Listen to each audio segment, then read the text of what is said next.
بسم الله الرحمن الرحيم. وقال هل يستوي الذين يعلمون والذين لا يعلمون.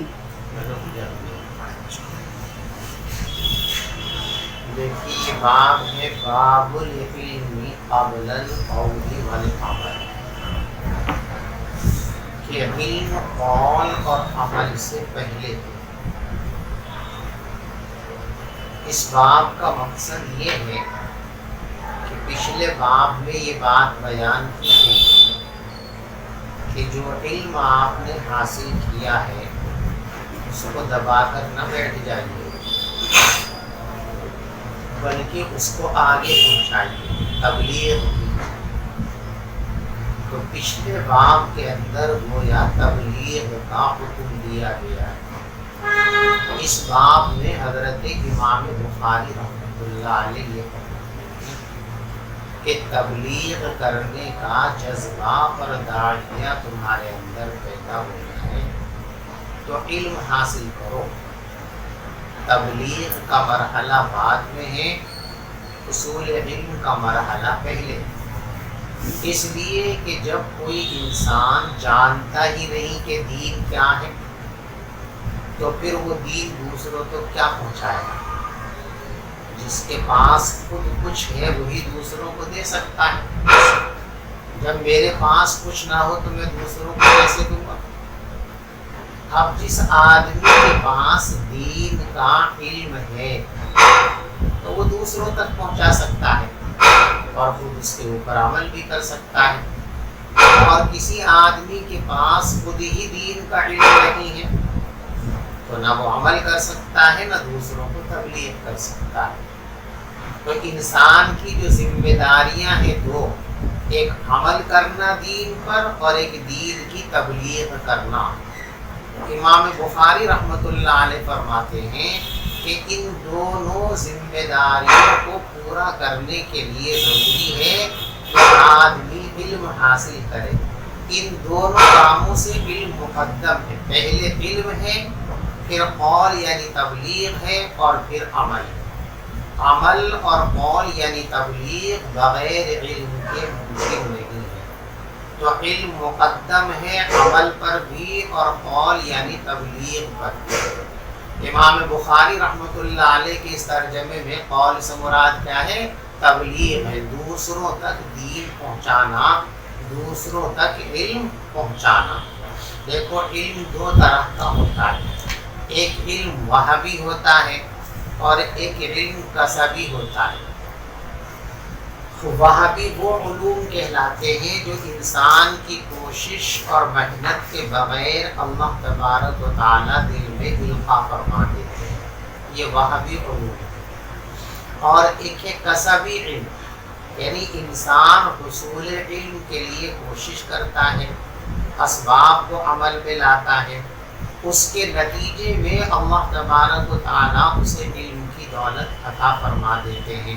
یہ اکتسابی علم. سمجھ میں آئی بات؟ تو یہ اکتسابی علم ایمان سے تو مؤخر ہے، یعنی پہلے ایمان لانا ہے پھر علم سیکھنا ہے. باقی تبلیغ اور عمل سے علم مقدم ہے. پہلے علم ہے، اس کے بعد قول یعنی تبلیغ اور عمل ہے. علم کے بغیر نہ تبلیغ ہو سکتی ہے اور علم کے بغیر نہ دین پر عمل ہو سکتا ہے. بات سمجھ میں آ گئی؟ تو علم تبلیغ سے بھی مقدم ہے، علم عمل سے بھی مقدم ہے. اس چیز کو ثابت کرنے کے لیے حضرت امام بخاری رحمۃ اللہ علیہ بہت ساری دلیلیں لائے ہیں. آپ نمبر وہاں کن دلیلوں کو دیکھیں. سب سے پہلے 26ویں پارے کی ایک آیت لائے، فَعْلَمْ أَنَّهُ لَا إِلَٰهَ إِلَّا اللَّهُ. دیکھو لا الہ الا اللہ کہنا، یہ آدمی کہے گا دوسروں تک پہنچائے گا، تو اس کو کہنا یعنی اس کی تبلیغ کرنا. اس سے پہلے کس کا ذکر ہے؟ فَعْلَمْ، علم کا تذکرہ ہے نا. اللہ نے لا الہ الا اللہ پر مقدم رکھا ہے کس کو؟ علم کو. فَعْلَمْ أَنَّهُ لَا إِلَٰهَ إِلَّا اللَّهُ. تم یہ بات جان لو کہ اللہ کے سوا کوئی معبود نہیں ہے، عبادت کے لائق نہیں ہے. تو یہاں اللہ نے کلمہ توحید سے پہلے کس کو ذکر فرمایا؟ علم کو ذکر فرمایا۔ لہذا معلوم ہوا کہ تبلیغ اور عمل دونوں سے پہلے علم ضروری ہے۔ علم کے بغیر نہ تبلیغ ہو سکتی ہے، نہ علم کے بغیر دین پر عمل ہو سکتا ہے۔ فَعْلَمْ أَنَّهُ لَا إِلَٰهَ إِلَّا اللَّهُ۔ اب استدلال، فَبَدَأَ بِالْعِلْمِ، بس اللہ نے ابتدا فرمائی علم سے، معلوم ہوا کہ علم مقدم ہے۔ دوسری دلیل، وَإِنَّ الْعُلَمَاءَ هُمْ وَرَثَةُ الْأَنْبِيَاءِ وَرَّثُوا الْعِلْمَ مَنْ أَخَذَهُ أَخَذَ بِحَظٍّ وَافِرٍ۔ فرماتے ہیں کہ دیکھو حضور پاک صلی اللہ علیہ وسلم نے فرمایا کہ علماء انبیاء کے وارث ہیں۔ علماء اور انبیاء نے وراثت کے اندر علم چھوڑا ہے، دنانیر اور دراہم نہیں چھوڑے ہیں۔ من اخذہ اخذ بحظ وافر، جس نے علم کو حاصل کر لیا اس نے وراثت نبوی کا بڑا حصہ حاصل کر لیا۔ اور جو آدمی ایسے راستے پر چلے جس سے علم حاصل کرے، سہل اللہ لہ طریقا الی الجنہ، تو اللہ تبارک و تعالی اس کے لیے جنت میں پہنچنے کا راستہ آسان فرما دیتے ہیں۔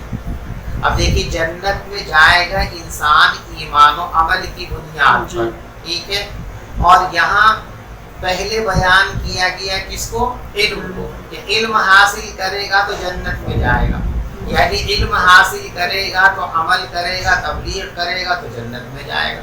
تو معلوم ہوا تبلیغ اور عمل سب سے پہلے علم ہے۔ وقال انما یخشی اللہ من عبادہ العلماء، اور اللہ فرماتے ہیں کہ اللہ سے اس کے بندوں میں سے وہی لوگ ڈرتے ہیں جو اللہ کو جانتے ہیں۔ دیکھو عالم کے ایک لغوی معنی ہے اور ایک اصطلاحی معنی ہے۔ جو ایک مخصوص نصاب ہے، اس نصاب کو باقاعدہ کوئی پڑھ لے تو اصطلاحی طور پر اس کو عالم کہتے ہیں، اور عالم کے لغوی معنی ہے جاننے والا، ٹھیک ہے۔ تو یہاں اصطلاحی معنی مراد نہیں ہے بلکہ لغوی معنی مراد ہے، کہ جو شخص بھی چاہے وہ باقاعدہ نصاب پڑھا ہو اس نے یا نصاب نہ پڑھا ہو، اگر کسی طریقے سے بھی وہ اللہ کی عظمت کو، اللہ کی قدرت کو، اس کے ثواب کو، اس کے عذاب کو جانتا ہے تو وہ اللہ سے ڈرے گا، اور جو اللہ کو جانتا ہی نہیں ہے وہ اللہ سے کیوں ڈرے گا؟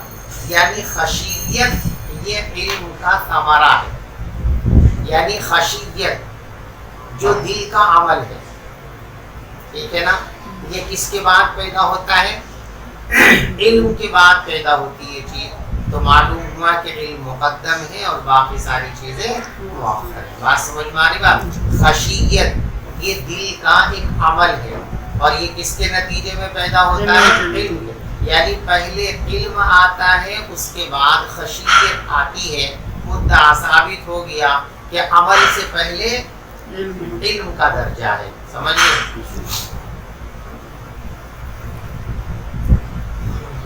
وَمَا يَعْقِلُهَا إِلَّا الْعَالِمُونَ، اور ان مثالوں کو نہیں سمجھتے ہیں مگر علم والے لوگ۔ دیکھو قرآن پاک میں ایک مثال سے ان لوگوں کی بے عقلی کو بیان کیا گیا ہے جو اللہ کے علاوہ دوسری چیزوں کو اپنا سہارا بناتے ہیں، اور مکڑی کے جالے سے اس کو تشبیہ دی، مثال میں پیش کیا گیا۔ مَثَلُ الَّذِينَ اتَّخَذُوا مِن دُونِ اللَّهِ أَوْلِيَاءَ كَمَثَلِ الْعَنكَبُوتِ اتَّخَذَتْ بَيْتًا وَإِنَّ أَوْهَنَ الْبُيُوتِ لَبَيْتُ الْعَنكَبُوتِ، ان لوگوں کی مثال جو اللہ کے علاوہ دوسری چیزوں کو اپنا مددگار بناتے ہیں، کارساز بناتے ہیں، معبود بناتے ہیں، ان کی مثال تو وہ مکڑی کی طرح ہے کہ مکڑی ایک گھر بناتی ہے لیکن دنیا میں سب سے کمزور ترین گھر کس کا گھر ہے؟ جتنے گھر بنتے ہیں ان سب میں کمزور ترین گھر مکڑی کا گھر ہے۔ وَإِنَّ أَوْهَنَ الْبُيُوتِ لَبَيْتُ الْعَنْكَبُوتِ، اور تمام گھروں میں سب سے کمزور گھر مکڑی کا گھر ہے۔ یہ جو ہم نے مثال دی ہے مکڑی کے گھر کی، فرمایا وَتِلْكَ الْأَمْثَالُ نَضْرِبُهَا لِلنَّاسِ، یہ مثالیں جو ہم قرآن پاک میں بیان کر رہے ہیں یہ اس لیے بیان کر رہے ہیں تاکہ لوگ ان مثالوں کو دیکھ اور سن کر حقیقت کو سمجھ جائیں، لیکن سمجھتا کون ہے؟ وَمَا يَعْقِلُهَا إِلَّا الْعَالِمُونَ، ان مثالوں سے صحیح بات کو سمجھتے وہی لوگ ہیں جو جاننے والے ہیں۔ اب دیکھیے سمجھے گا تو عمل کرے گا، عمل کرے گا دوسروں تک پہنچائے گا بھی، تو یہ سب کب ہوگا؟ علم کے بعد ہوگا۔ تو معلوم ہو گیا کہ علم مقدم ہے اور قول و فعل یعنی تبلیغ و عمل یہ مؤخر ہے۔ وَقَالُوا لَوْ كُنَّا نَسْمَعُ أَوْ نَعْقِلُ مَا كُنَّا فِي أَصْحَابِ السَّعِيرِ، سورہ ملک کی آیت ہے۔ جب کفار و مشرکین کو جہنم میں پھینک دیا جائے گا تب کہیں گے کوئی بڑی غلطی ہم سے ہوئی، کاش ہم دنیا کے اندر بات کو سن لیتے اور سمجھ لیتے تو عمل کرتے، جہنم میں نہ جاتے، ٹھیک ہے نا؟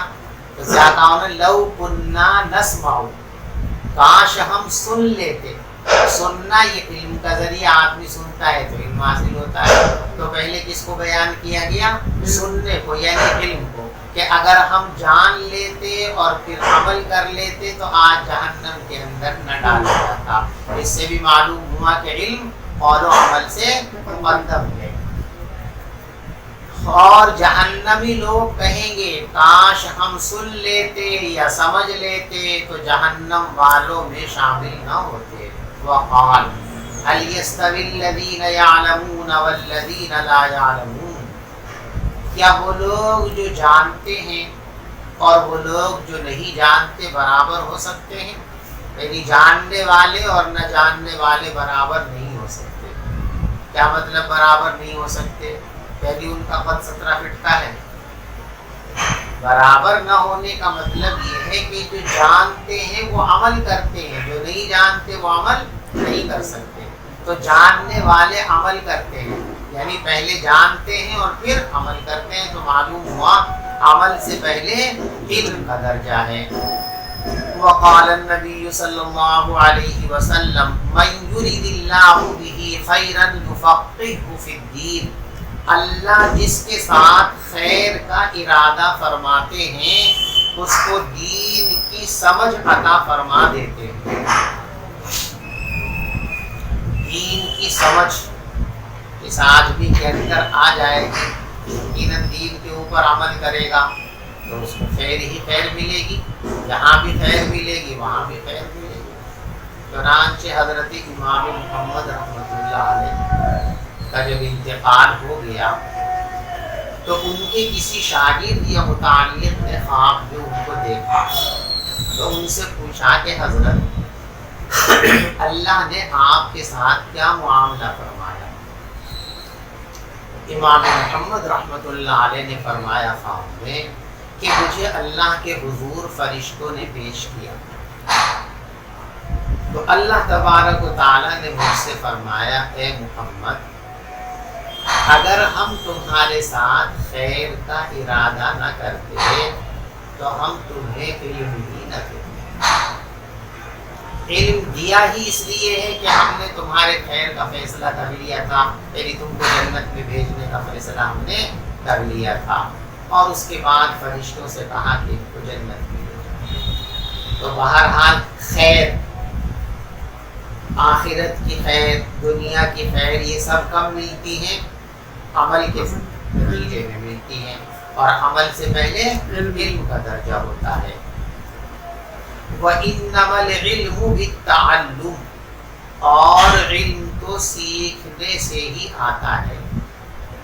علم سیکھنے سے ہی آتا ہے، تو پہلے سیکھا جائے گا تبھی کچھ کیا جائے گا۔ معلوم ہوا کہ ہر چیز سے پہلے علم کا درجہ ہے۔ وقال ابو ذر لو وضعتم الصمصامة على هذه واشار الى قفاه ثم ظننت انی انفذ کلمة سمعتها من النبی صلی اللہ علیہ وسلم قبل ان تجیزوا علی لانفذتها۔ دیکھو ابو ذر غفاری رضی اللہ تعالی عنہ نے یہ جو جملہ ارشاد فرمایا تھا، جس کو حضرت امام بخاری رحمۃ اللہ علیہ جہاں لائے ہیں، یہ حج کے موقع پر فرمایا۔ ابو ذر غفاری رضی اللہ تعالیٰ یہ مشہور صحابی ہیں اور ان کا لقب مسیح هذه الامہ، بڑے زاہد تھے تاریخ الدنیا کے۔ حضرت عثمان غنی رضی اللہ تعالیٰ کے دور خلافت میں حضرت امیر معاویہ رضی اللہ تعالیٰ ملک شام کے گورنر ہیں۔ یہ ابو ذر غفاری رضی اللہ تعالیٰ بھی ملک شام رہ رہے ہیں۔ اب شام پہلے ہی سے متمول علاقہ تھا، وہاں صحابہ کرام پہنچے تو خوشحال ہو گئے۔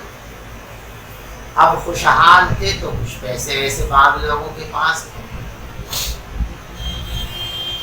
یہ حضرت ابو ذر غفاری رضی اللہ تعالیٰ جو ہے یہ کہتے تھے کہ مال جمع کرنا جائز نہیں، جو پیسہ آ گیا بس فوراً ختم کر دو، ابھی آیا ابھی جو ضرورت اپنی ذاتی ہے اس پہ خرچ کر لو، باقی اللہ کے نام پہ خرچ کر دو، رکھو مت۔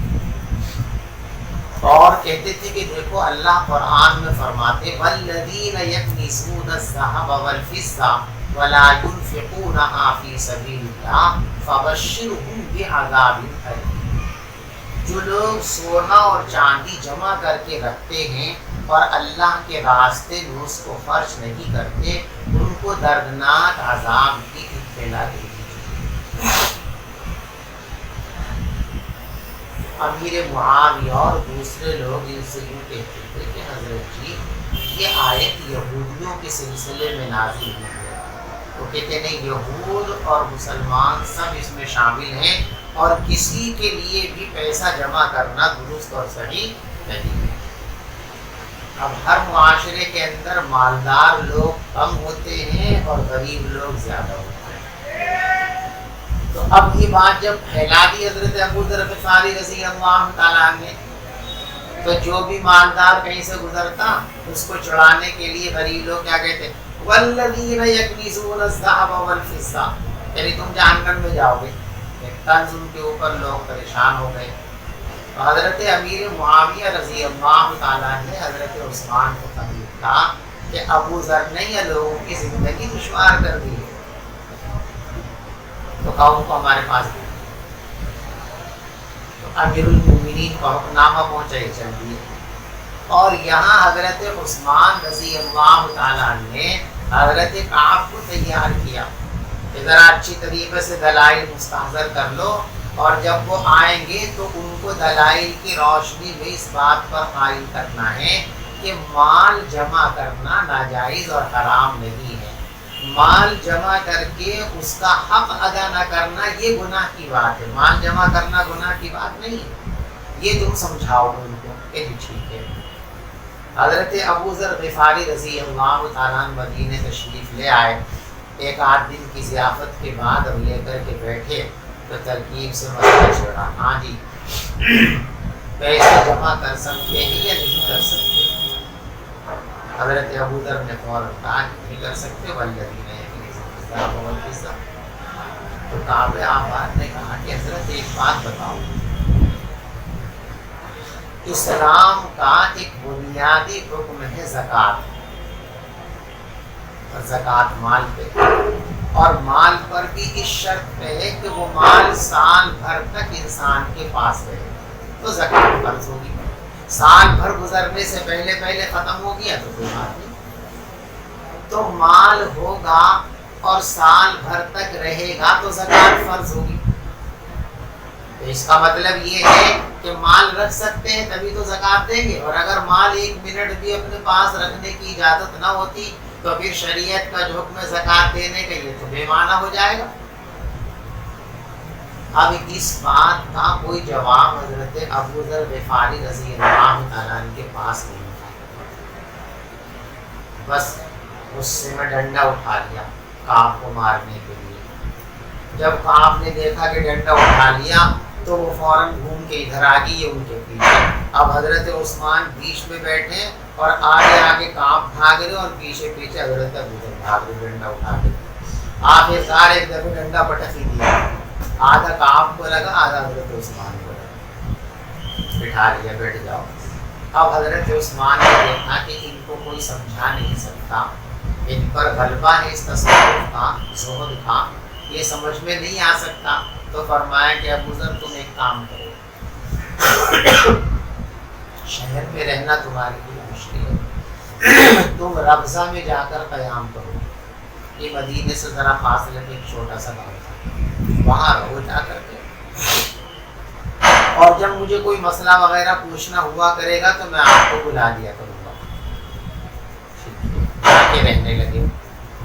اب اسی دوران ایک مرتبہ وہ حج کے لیے تشریف لے گئے۔ حج میں بڑا مجمع ہوتا ہے، اب حج میں جب بڑا مجمع دیکھا تو پھر ذہن میں آیا کہ بھی میں مسئلہ بیان کر دوں، اور حضرت عثمان نے ان پر پابندی لگائی تھی کہ آپ اب لوگوں کے سامنے مسائل بیان مت کرنا، جب ہمیں ضرورت ہوگی ہم بلا کے پوچھ لیا کریں گے، آپ جو ہے مجلس بعد ان تک مت کرنا۔ اب وہاں ان کو جوش آیا کہ اتنے ساری دنیا سے لوگ آئے ہوئے ہیں تو ان کو دین کی باتیں بتا دی جائیں، مسائل بتا دی جائیں، تو وہاں مسئلے بیان کرنے شروع کیے تو یہ مسئلہ بھی آ گیا۔ تو کسی صاحب نے ان سے جا کر یوں کہا کہ ابو ذر تم مسئلے بیان کر رہے ہو، حالانکہ امیر المؤمنین حضرت عثمان غنی رضی اللہ تعالیٰ نے آپ پر پابندی لگائی ہے مسائل بیان کرنے کے لیے، پھر بھی آپ مسائل بیان کر رہے ہیں۔ اس وقت یہ بات کہی تو دیکھو اگر کوئی شخص میری گدھی پر یہاں تلوار رکھ دے ایسے، تو وہ تلوار یوں چلائے گا تو کچھ دیر لگے گی نا کٹنے میں گردن۔ اگر تلوار یہاں رکھی ہوئی ہو اور مجھے یہ اندازہ ہو کہ اتنی تلوار چل کر میری گردن کو کاٹے گی، اتنے میں کوئی دین کی علم کی بات بتا سکتا ہوں تو بتا دوں گا، یعنی گردن کٹتے کٹتے بھی میں کیا کروں گا، دین کی بات پہنچا دوں گا۔ یہ بات انہوں نے کہی، سمجھ میں آگے بات۔ اب اس سے امام بخاری رحمۃ اللہ علیہ کا استدلال کیا ہے؟ وہ فرماتے ہیں میں وہ بات پہنچا دوں گا جو میں نے حضور سے سنی۔ تو پہنچانا جو قول ہے تبلیغ ہے وہ کب ہے؟ سماع کے بعد، اور سماع کیا ہے؟ علم۔ تو ثابت ہوا کہ علم پہلے ہے اور تبلیغ بعد میں ہے۔ دلیل سمجھ گئے کہ نہیں سمجھے؟ اور ابو ذر غفاری رضی اللہ تعالیٰ نے فرمایا اگر تم تلوار میری گدھی پر رکھ دو، یہاں رکھ دو، اور اشارہ کیا گدھی کی طرف، پھر مجھے یقین ہو کہ میں پہنچا سکتا ہوں وہ بات جو میں نے حضور پاک صلی اللہ علیہ وسلم سے سنی ہے۔ یہ سمعتھا، یہ ہے محل استدلال۔ قبل ان تجیزوا علیہ، اس سے پہلے کہ تم تلوار میرے اوپر چلاؤ، لانفذتھا، تو میں وہ بات پہنچا دوں گا۔ وقول النبی، پیغمبر علیہ السلام نے فرمایا لیبلغ الشاہد الغائب، چاہیے کہ حاضر لوگ غیر حاضر لوگوں تک یہ بات پہنچا دیں۔ تو یہ پہنچانا، تبلیغ کرنا، یہ کون کریں گے؟ جو حاضر ہیں، جنہوں نے بات سنی ہے۔ تو جنہوں نے سنی ہے وہ ان تک پہنچائیں گے، جنہوں نے نہیں سنی کب پہنچائیں گے؟ سننے کے بعد نا۔ تو سننا جو علم ہے وہ پہلے ہے اور پہنچانا جو تبلیغ ہے وہ بعد میں ہے۔ وقال ابن عباس کونوا ربانیین حکماء علماء فقہاء۔ دیکھو ربانیین، یہ ربانی کی جمع ہے۔ ربانی کس کو کہتے ہیں؟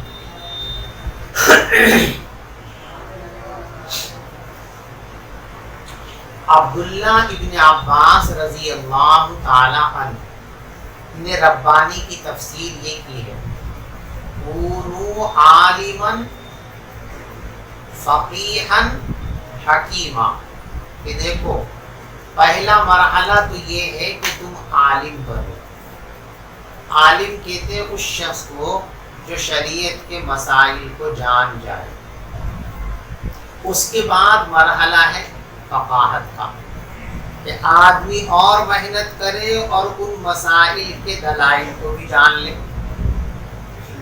اب یہ فقیہ ہو گیا۔ اس سے آگے کا ایک درجہ ہے جو بہت کم لوگوں کو نصیب ہو پاتا، اللہ ہم سب کا عطا فرمائے، کہ اس میں حکمت پیدا ہو جائے، یعنی وہ مسائل کے دلائل اور ان مسائل کی علتوں سے بھی واقف ہو جائے۔ تو علم مسائل کا جاننا، فقہ مسائل کے دلائل کو جاننا، حکمت مسائل کی علتوں کو جاننا۔ اب عبداللہ ابن عباس کی تفسیر کے مطابق پہلا کام کیا ہے کہ عالم بنے گا، پھر فقیہ بنے گا اور پھر حکیم بنے گا۔ ٹھیک ہے، تو سب سے پہلے کس کو بیان کیا گیا؟ علم کو، لہذا معلوم ہوا کہ علم تمام چیزوں سے مقدم ہے۔ بات سمجھ شریف میں آگئی؟ یہ تو عبداللہ ابن عباس رضی اللہ تعالیٰ عنہ کی تفسیر ہے۔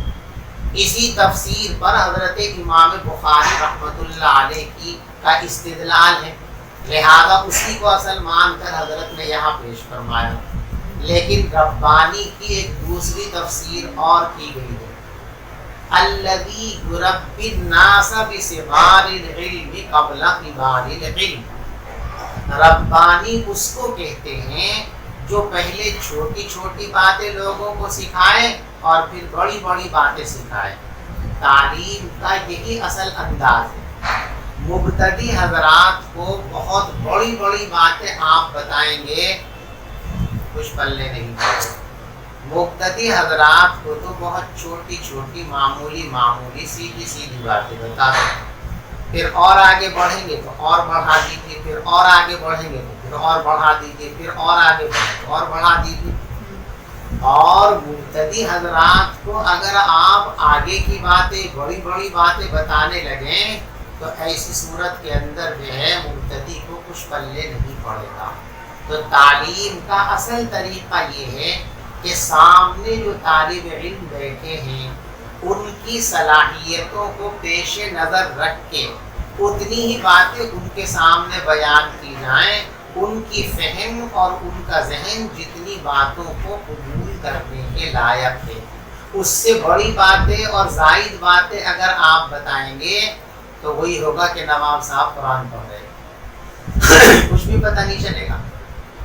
ہمارے حضرت نانوتوی رحمۃ اللہ علیہ، اللہ ان کے درجات کو بلند فرمائے، ان کے پاس ہی حضرت نانوتوی رحمۃ اللہ علیہ نے ایک لمبا زمانہ میرٹھ میں گزارا ہے، میرٹھ ہی میں رہتے تھے، اور دارالعلوم دیوبند سے جو سب سے پہلے علماء کی جماعت فارغ ہوئے ان کو بخاری شریف بھی حضرت نانوتوی رحمۃ اللہ علیہ نے یہاں میرٹھ ہی میں پڑھائی ہے، گزری بازار کے پاس رہا کرتے تھے۔ حضرت نانوتوی رحمۃ اللہ علیہ جس زمانے میں میرٹھ رہا کرتے تھے نا، تو امروہے سے ایک طالب علم جس کا نام احمد حسن تھا، وہ پڑھنے کے لیے آ گئے۔ ملا حسن بنتے کی کتاب سلم کی شرح، وہ پڑھنے کے لیے آ گئے۔ تو حضرت رحمۃ اللہ علیہ کے پڑھانے کا انداز یہ تھا کہ وہ کتاب کی شرح نہیں فرماتے تھے، اس لیے کہ اکثر اس زمانے میں جو طلبہ پڑھنے کے لیے بیٹھتے تھے وہ کتاب تو مطالعے کی بنیاد پر تقریباً پوری سمجھ کر کے آتے تھے اور اس سے آگے کی باتیں۔ تو حضرت رحمۃ اللہ علیہ کا طریقہ یہ تھا کہ ملا حسن کی عبارت پڑھی طالب علم نے، اور وہ یوں کہتے تھے بھی قاسم کی رائے اس سلسلے میں یہ ہے، یعنی ملا حسن نے جو کچھ کہا وہ اپنی جگہ وہ تو آپ سمجھ چکے، اب میں جو سمجھا ہوں وہ سمجھو، قاسم کی رائے یہ ہے۔ اب یہ جو احمد حسن آئے تھے یہ ملا حسن اچھی طریقے سے پڑھ کر کے نہیں آئے تھے، تو نفس کتاب ہی سمجھے ہوئے نہیں تھے، تو قاسم کی رائے کیا سمجھیں؟ 2-4 دن کے بعد چپکے سے بستر اٹھایا اور اپنے گھر حضرت نے پوچھا بھائی وہ لوٹا کہاں گیا احمد حسن؟ کہا جی وہ تو چلا گیا۔ کیوں؟ کہ وہ یوں کہہ رہا تھا کہ میں نے ملا حسن ہی نہیں سمجھی ابھی، اور حضرت کہہ رہے کہ قاسم کی رائے یہ ہے، تو جب ملا حسن نے سمجھا قاسم کی رائے میں کیا سمجھوں گا، اس لیے چلوں اپنے گھر کو۔ اللہ کیسے حضرات تھے طلبا سے محبت کرنے والے اور ان کی اشاعت کے کیسے دیوانے تھے۔ آج کوئی استاد ایسا نہیں کر سکتا کہ اخلاص کے پہاڑ۔ اب روحا تشریف لے گئے، خود کسی کو بلانے نہیں بھیجا، خود تشریف لے گئے، اس بچے کے گھر پہنچے اور کہا اب میرے ساتھ میرٹھ چلو، اب میں تمہیں ملا حسن پڑھاؤں گا، قاسم کی رائے نہیں پڑھاؤں گا۔ پھر ان کو لائے، پڑھایا ان کو، اور پھر وہ اتنے قابل بنے کہ وہ علوم میں حضرت نانوتوی رحمۃ اللہ علیہ کے وارث قرار دیے۔ تو اگر صلاحیت سے زیادہ آگے کی باتیں بیان کر دی جائیں تو طالب علم کے پلے نہیں پڑتے۔ بہت سارے اساتذہ ایسا کرتے ہیں بیچارے کہ شرح دیکھی انہوں نے، اب شرح میں جو کچھ انہوں نے پڑھ لیا نا وہ سب کچھ طلبہ کے سامنے اڑیل دیتے ہیں، تو پلے نہیں پڑتا۔ شرح تو دیکھو، شرح اپنے لیے دیکھی جاتی ہے، طلبہ کے لیے نہیں۔ شرح کا مطالعہ استاد اس لیے کرتا ہے کہ اسے معلومات میں اضافہ ہو اور کتاب پر کمانڈ حاصل ہو جائے۔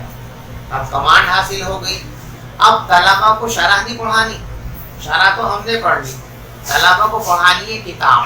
اب ہمیں یہ اندازہ کرنا ہے کہ ہمارے طلبہ کن کن باتوں کو سمجھنے کی صلاحیت رکھتے ہیں۔ وہ جو شرح میں آپ نے سینکڑوں باتیں پڑھی ہیں وہ سب نہیں اڑیل لی۔ اب یہ دیکھیے کہ ان میں سے 2, 4, 6, 10, 15, 20, 50 جو باتیں ہمارے طلباء کے معیار کی ہیں، ان کی فہم میں آ سکتی ہیں، سمجھ میں آ سکتی ہیں، تو وہ باتیں ان کے سامنے بیان کی جائیں تاکہ یہ اس کو آسانی کے ساتھ سنبھال سکیں۔ تو جس استاد کے اندر یہ ملکہ ہو کہ پہلے چھوٹی چھوٹی باتیں پڑھائے پھر بڑی بڑی باتیں پڑھائے، یعنی مبتدیوں کو مبتدی کے اعتبار سے پڑھائے، منتہی طلبہ کو منتہی طلبہ کی حیثیت سے پڑھائے، وہ آدمی ربانی کہلاتا ہے، مربی کہلاتا ہے۔ تو وہ یقال، اور کہا جاتا ہے الربانی الذی یربی الناس بصغار العلم قبل کبارہ، ربانی وہ عالم ہیں جو لوگوں کی تربیت کرے چھوٹے چھوٹے علم سے بڑے علم سے پہلے۔ باب ما كان النبي صلى الله عليه وسلم يتخولهم بالموعظة والعلم كي لا ينفروا دیکھو یتخولوا یہ مضارع کا صیغہ ہے، تخولا یتخولوا تخولا، اس کے ایک معنی آتے ہیں مامو بنانا۔ عربی زبان کے اندر خال کہتے ہیں، مامو کہتے ہیں خال، تو اسی کو باب تفاعل میں تفضل مامو بنانا، ٹھیک ہے۔ اور تفضل بالموعظہ کے معنی آتے ہیں واعظ و نصیحت کے ذریعے دیکھ بھال کرنا، نگرانی کرنا۔ یہ تخولہم بالموعظہ، حضور پاک صلی اللہ علیہ وسلم لوگوں کی نگہداشت فرماتے تھے واعظ و نصیحت کے ذریعے۔ دیکھو اوپر آیا نا کہ ربانی وہ ہے جو پہلے چھوٹی چھوٹی باتیں سکھائے پھر بڑی بڑی باتیں سکھائے، یعنی سیکھنا اور سکھانا یہ بنیادی چیز ہے۔ اوپر ہے نا انما العلم بالتعلم، بھائی علم تو جب ہی آئے گا جب سیکھو گے، بغیر سیکھے علم نہیں آ سکتا۔ تو معلوم ہوا کہ تعلیم و تعلم یہ بنیادی ضرورتیں ہیں انسان۔ اب اس باب کے اندر تعلیم و تعلم کا ایک ادب بیان فرماتے ہیں حضرت امام بخاری رحمۃ اللہ علیہ کہ تعلیم و تعلم ازحد ضروری ہے، لیکن معلم کو اس کا خیال رکھنا چاہیے کہ متعلم کو بور نہ ہونے دے، اکتاہٹ نہ پیدا کرے، جب دیکھو سبق، جب دیکھو سبق، جب دیکھو سبق، یہ کیسے کر لے گا آدمی کی طبیعت تھوڑا آرام چاہتی ہے، تھوڑا مشغلوں کے اندر تفنن چاہتی ہے، تنوع چاہتی ہے، اب اس میں لگا پھر اس میں لگا، صبح سے شام تک ایک ہی کام میں لگائے رکھو گے تو اس کی طبیعت متنفر ہو جائے گی، طبیعت میں اکتاہٹ پیدا ہو جائے گی۔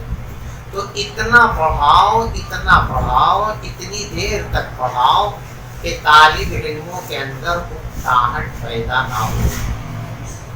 یہی وجہ ہے کہ حضور پاک صلی اللہ علیہ وسلم روزانہ اور ہر وقت صحابہ کرام کو نصیحتیں نہیں فرماتے، گاہ بگاہ آج نصیحت فرما دی، ایک دو دن کے بعد پھر فرما دی، پھر ایک دو دن کے بعد فرما دی، اس طریقے سے وقفے وقفے سے نصیحتیں فرماتے تھے تاکہ لوگوں میں اکتاہٹ پیدا نہ ہو۔ تو پڑھانے والے معلمین کو بھی اس کا خیال رکھنا چاہیے کہ اتنی دیر تک پڑھائیں جتنی دیر تک طلبہ کے اندر اکتاہٹ پیدا نہ ہو۔ ہاں کچھ مخصوص حالات ہوں تو وہ اس سے مستثنا ہوتے ہیں۔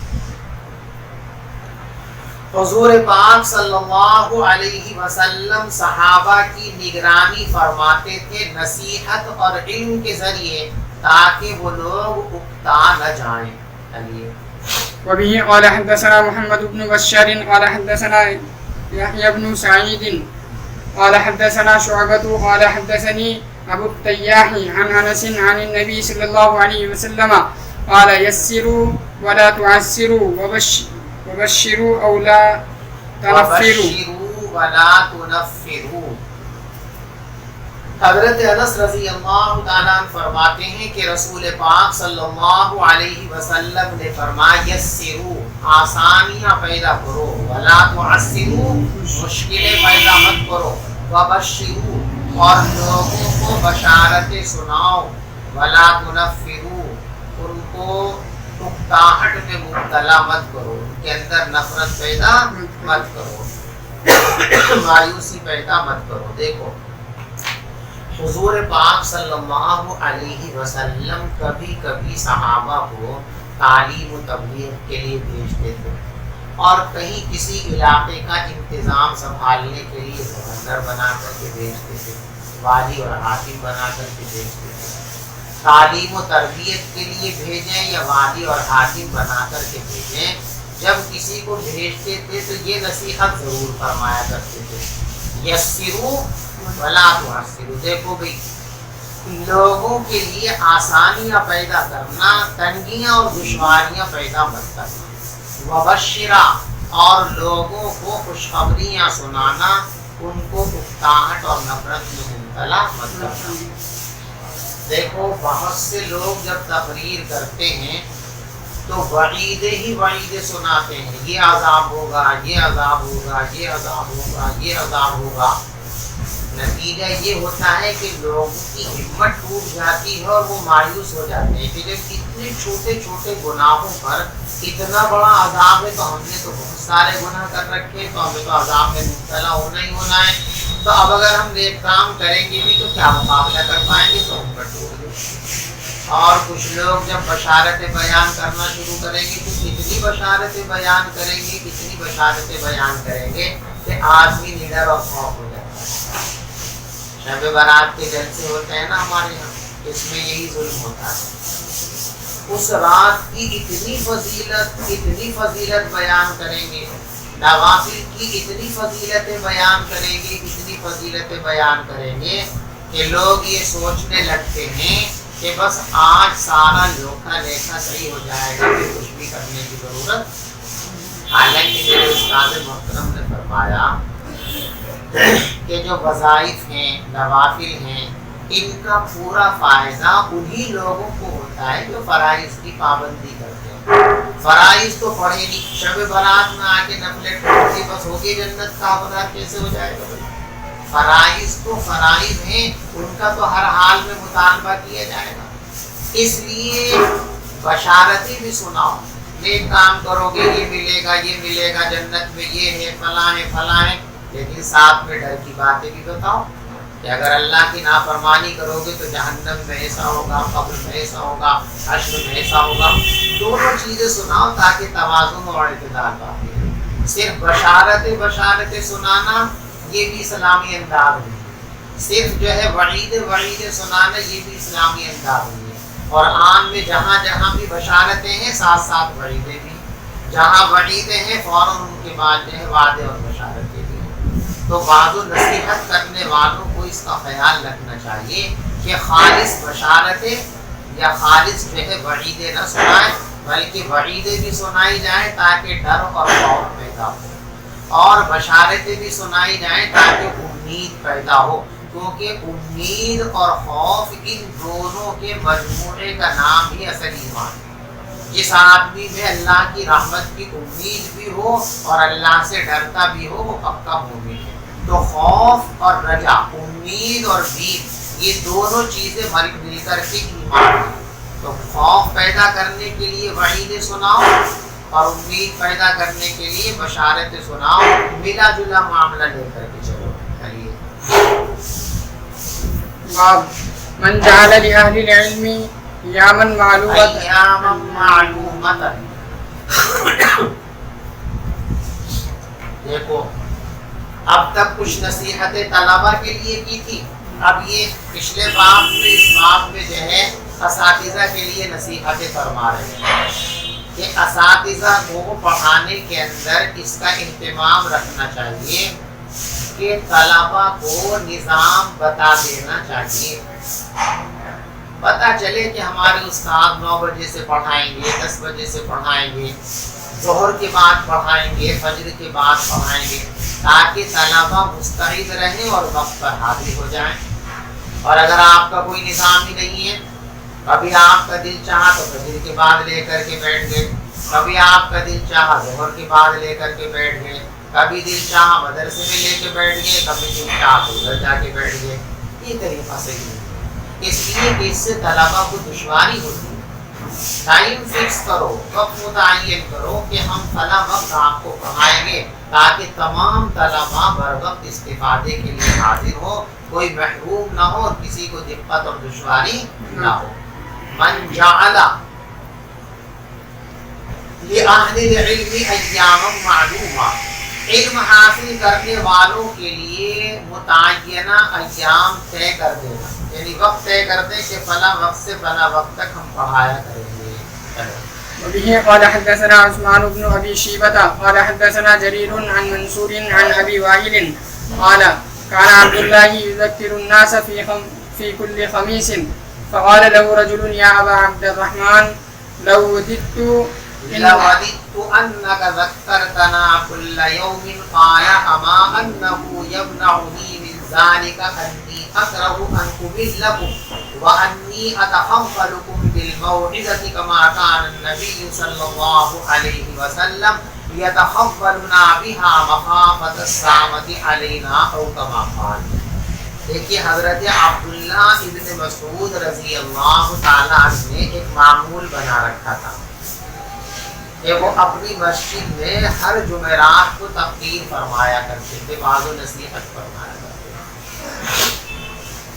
تو ظاہر بات ہے عبداللہ ابن مسعود کی وعظ کی مجلس کیا مجلس ہوگی، لوگوں کو بھی انتہا اس میں مزہ آتا تھا، سکون ملتا تھا، فائدہ ہوتا تھا.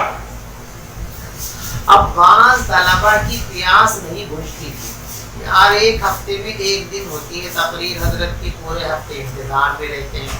تو حضرت کی تقریر تو اتنی قیمتی ہے کہ روز سنیں روز سنیں روز سنیں.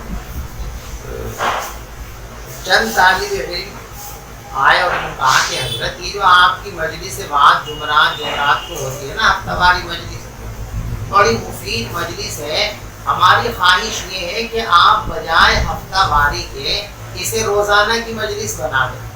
ہم روز آیا کریں گے اور آپ روزانہ تقریر فرمایا کریں، روزانہ ہم سنا کریں گے. تو فرمایا بھی مجھے کوئی دقت نہیں ہے، میں تو روزانہ کی بجائے دن میں 2 مرتبہ بھی کر دوں گا، میرے کیا دشواری ہے. لیکن میں نہیں چاہتا کہ تمہیں اکتاہٹ کے اندر مبتلا کروں. اب ہفتے میں صرف ایک دن آپ کو آنا ہوتا ہے تو کوئی دشواری کی بات نہیں، وقت نکال لیتے ہو. لیکن روز روز ظاہر بات ہے کسی کو کھیتی کا مشغلہ ہے، کسی کو دکان کا مشغلہ ہے، کسی کو کمزوری ہے، کسی کا کچھ اور مسئلہ ہے، تو اب روز روز آنے کا جب حکم کر دیں گے تو پھر خدمت ہونے لگے گی، روز اکتا جائیں گے، اور میں اکتاہٹ میں مبتلا کرنا نہیں چاہتا ہوں۔ اور فرمایا میں نے یہ بات اپنے نبی سے سیکھی ہے۔ ہمارے پیغمبر علیہ السلام بھی صحابہ کو ہر وقت نصیحتیں نہیں فرماتے تھے بلکہ گاں بگاں نصیحتیں فرمایا کرتے تھے، تو اسی سنت نبوی پر عمل کرتے ہوئے میں بھی ہر وقت یہ کام نہیں کرتا، کبھی کبھی یہ کام کرتا ہوں۔ ابو وائل فرماتے ہیں کہ عبداللہ ابن مسعود رضی اللہ تعالیٰ عنہ لوگوں کو نصیحت فرمایا کرتے تھے ہر جمعرات کو۔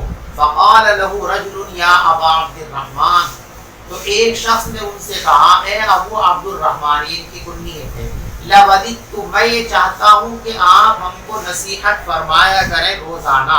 تو آپ نے فرمایا سنو، مجھے اس کام سے روکتا ہے یہ خوف کہ میں پسند نہیں کرتا ہوں اس بات کو کہ تمہیں اکتاہٹ میں مبتلا کروں، اور میں تمہاری نگہداشت کرتا ہوں نصیحت کے ذریعے اسی طرح جس طریقے سے نگہداشت فرمایا کرتے تھے رسول پاک صلی اللہ علیہ وسلم ہم لوگوں کی، مخافۃ السامۃ علینا، ہماری اکتاہٹ کے اندیشے سے ہم اکتا نہ جائیں، اس لیے حضور بھی وقفہ رکھتے تھے اپنی تقریروں اور نصیحتوں میں، اس لیے میں بھی اپنی تقریروں میں وقفہ رکھتا ہوں۔